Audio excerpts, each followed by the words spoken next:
जय श्री राम। योगेश अनंत काले सभी सुनने वालों को मेरा प्यार भरा नमस्कार। मेरा व्हाट्सएप नंबर है 9970151429।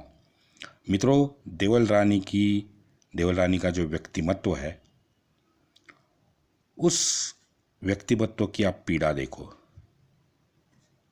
बालिका थी, पिता ने शंकर देव से विवाह करवाया। थोड़े समय बाद इस्लामी मोमिनों ने पकड़ के दिल्ली लाया, खीरज खान से शादी करवाई। 2 साल बाद कुतुबुद्दीन सुल्तान ने खुद शादी की। आप सोचिए क्या हुआ होगा उस बेचारी का, उसके भावना का, उसके मन का। क्योंकि इतनी बड़ी सभ्य इस्लामी परंपरा तो वो बेचारी ने देखी ही नहीं थी। लेकिन उसका धैर्य देखिए, डटी रही, सही समय का इंतज़ार करते रही। अब आप सोचो, कुतुबुद्दीन ने शादी तो की, लेकिन वो तो खुसरो खान के हाथ का खिलौना बन गया था। और वैसे भी सारा राज का कारोबार जो था वो तो खुसरो खान ही कर रहा था। अब इस परिस्थिति में ये निश्चित आप मान के चलो कि खुसरो खान और देवल रानी का कुछ ना कुछ तो संवाद अवश्य हुआ होगा। पक्का मुझे गारंटी है कि भाई वो राज कर रहा था, तो अंदर महल में आना जाना तो उसका हुआ ही होगा। और भैया ये देखो, आप आखिर में दोनों तो गुजराती तो थे, तो गुजराती लैंग्वेज में वो कुछ बात करते होंगे, पता नहीं, लेकिन उनका संवाद निश्चित था। और पूर्वाश्रमी के दोनों हिंदू भी थे, दोनों को हिंदुओं से लगाव भी था। यहाँ इन दोनों के बारे में जैसे मैंने पहले बताया था कि सावरकर जी ने घटनाक्रम बताया है, तो उस घटनाक्रम से हमें भी बिल्कुल समझ में आएगा। एक, खुसरो खान ने अपने बिछड़े सगे भाई को गुजरात का प्रांताधिकारी घोषित किया, नंबर 1।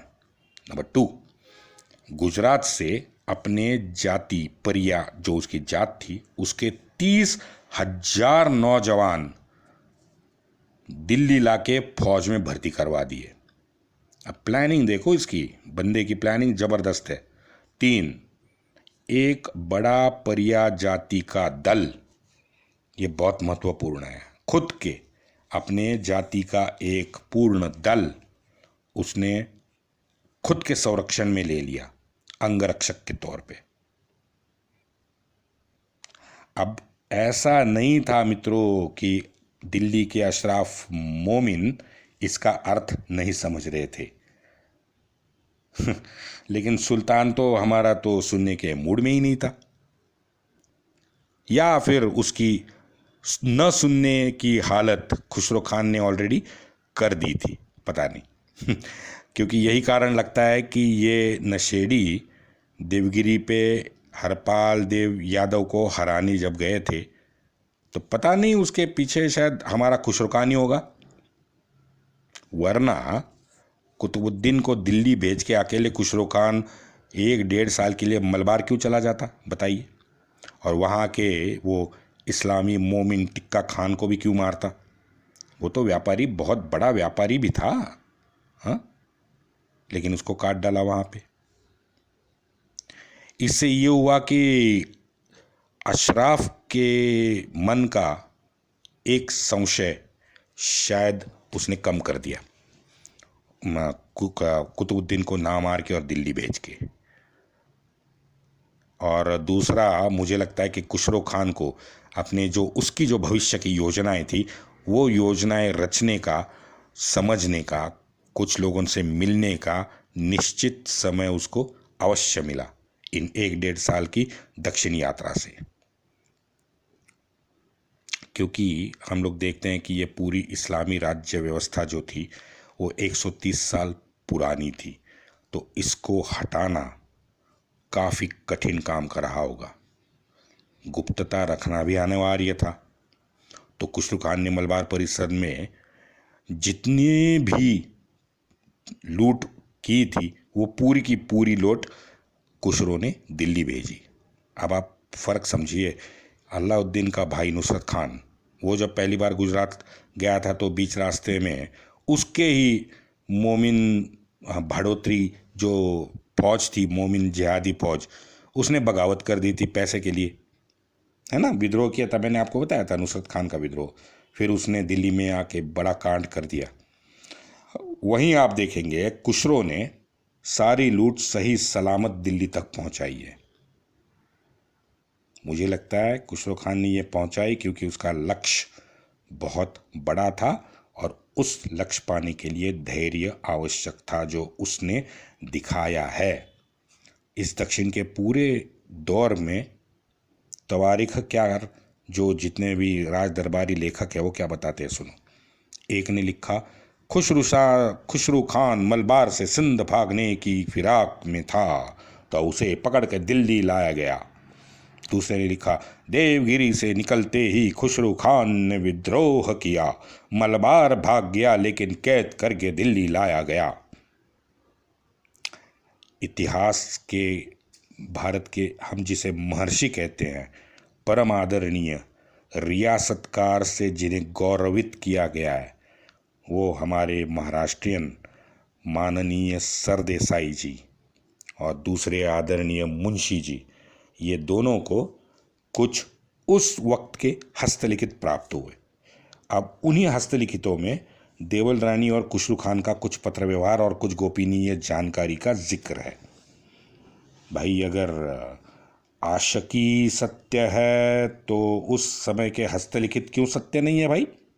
हाँ, अब हमें पता नहीं किस मोमिन का विवेक, उसकी स्वामी निष्ठा जागी होगी, पता नहीं। तो खोज करके उसने ये पूरा गुप्तचर वृत्तांत बनाया होगा। लेकिन इससे साफ है कि दक्षिण में खुसरो खान और देवल रानी के प्रत्यक्ष संपर्क में था। और ये सब सुन के ऐसा ही लगता है कि हाँ, कुछ ना कुछ तो कचबुझाहट तो 100% रही होगी। लेकिन दिल्ली की राज्य व्यवस्था जो ज़्यादातर निद्रिस्त तो थी या फिर खुसरो खान पर अत्यंत विश्वास जताने वाली थी। अब दोनों में से एक ही चीज़ हो सकती है कि दिल्ली के राज्य व्यवस्था ने खुसरो खान पर कुछ नहीं किया है। आप उस टाइम की परिस्थिति आप देखो।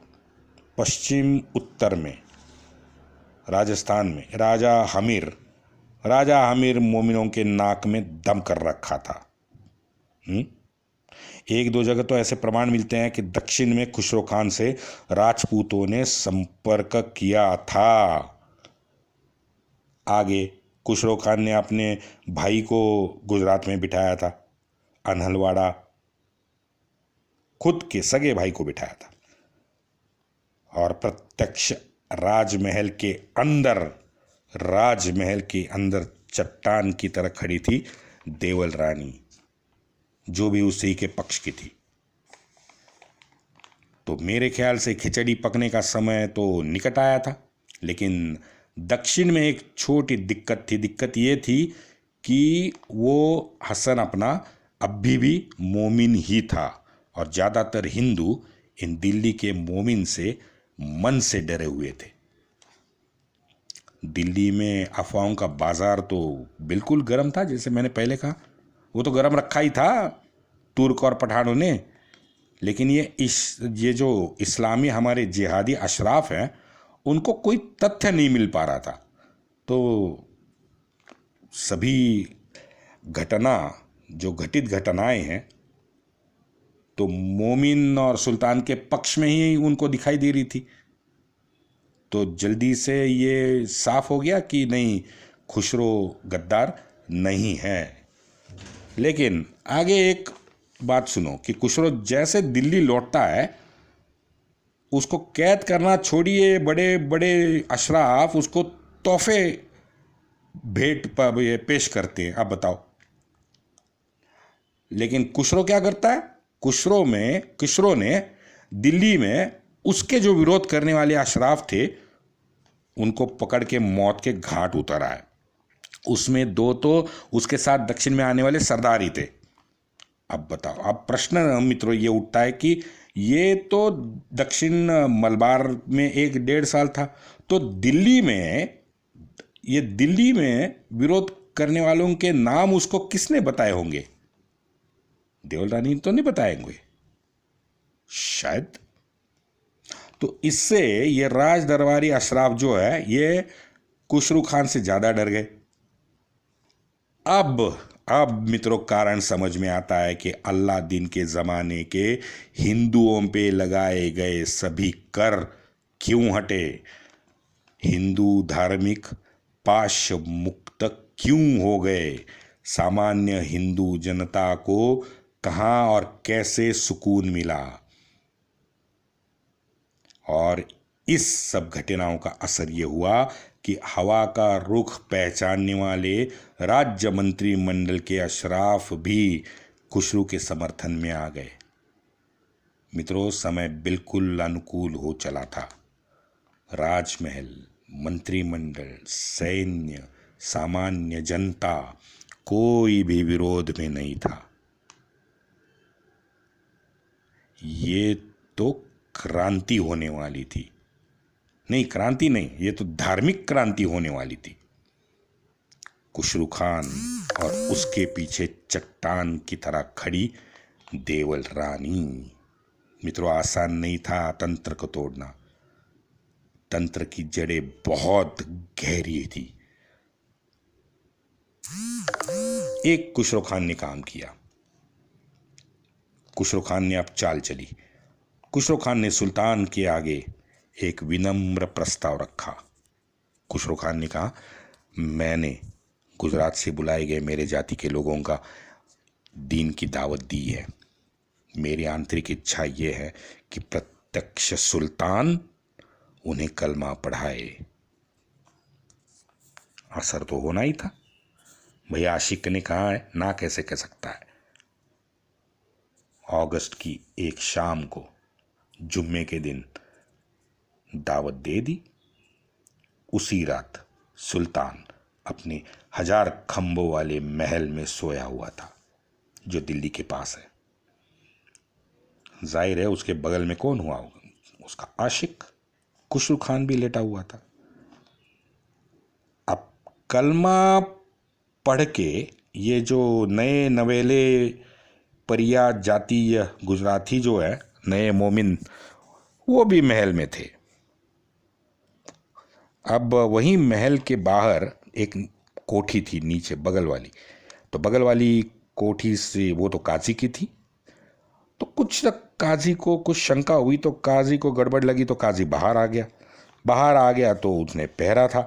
पहरा देखा, निश्चिंत हो गया और घर के दरवाजे के पास। जैसे दरवाजे के पास आया, एक तेज तर्रार आवाज सुनाई दी। सर तन से जुदा। काजी का सर तन से जुदा हो गया। थोड़ी देर तो शांतता रही, लेकिन नीचे फिर गड़बड़ शुरू हो गई। तो यहां ऊपर महल में सुल्तान ने खुसरो से पूछा कि ये गड़बड़ कौन सी है? खुसरो बोला, कुछ नहीं, बस नीचे कुछ घोड़े रस्सी से छूट गए हैं, तो वो बांधने की कोशिश सैनिक कर रहे हैं। कुतुबुद्दीन खुसरो के बाहों में सो गया। कुछ समय बाद उनके कमरे के बाहर आवाज आई तो कुतुबुद्दीन जग गया। कुतुबुद्दीन बाहर आया तो देखता क्या है कि उसके दोनों अंगरक्षक काटे गए हैं। कुतुबुद्दीन भागने लगा हरम की तरफ। बस थोड़ी देर, थोड़ा सा आगे फासले पर फट करके गिर गया। एक झटका उसके गर्दन पे बैठा था। दरअसल खुसरो खान ने उसके बाल खींचे थे।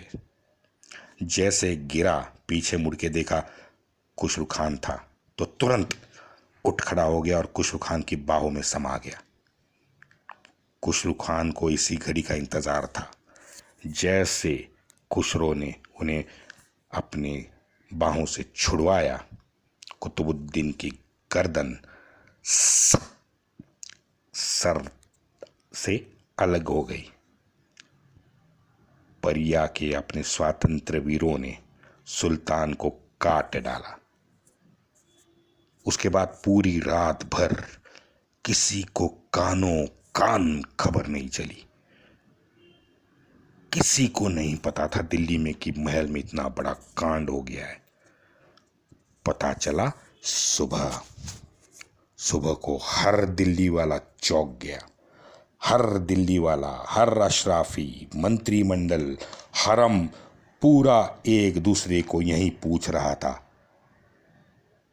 कि भाई कल रात को क्या हो गया। ये सुन रहा था तो दोपहर को नमाज के बाद दिल्ली के हर चौराहे पे एक राज घोषणा उन्हें सुनाई दी, वंदे मातरम।